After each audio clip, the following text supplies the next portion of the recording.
नमस्कार बच्चों, आज हम जानेंगे ख्याति क्या है और ख्याति के मूल्यांकन क्यों आवश्यक है। साझेदारों द्वारा विगत वर्षों में किए गए अच्छे व्यवसायिक कार्य के प्रतिफल स्वरूप अर्जित की गई वह प्रतिष्ठा जो व्यवसाय को और अधिक लाभ कमाने में सहयोग प्रदान करती है, अतः व्यवसाय की प्रतिष्ठा को ही ख्याति कहा जाता है।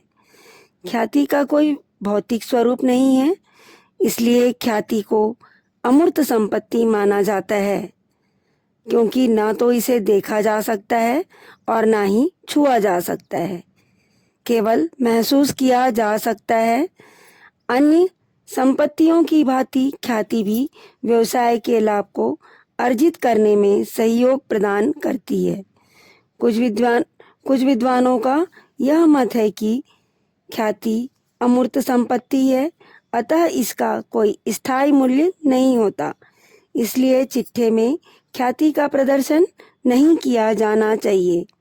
अतः ख्याति खाता आवश्यकता के समाप्त होते ही शीघ्र ही अपलेखित किया जाना उपयुक्त होगा।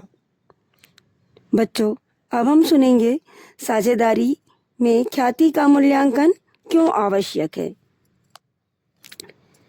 जब व्यवसाय में नए व्यक्ति को साझेदार बनाया जाता है तो ख्याति का मूल्यांकन आवश्यक हो जाता है। जब पुनः साझेदार को फर्म से पृथक किया जाता है या साझेदार जिस समय फर्म से अलग होता है या उसकी मृत्यु होती है, तब साझेदारी या ख्याति का मूल्यांकन किया जाता है। जब दो फर्मों में एकीकरण होता है तो ख्याति का मूल्यांकन किया जाता है।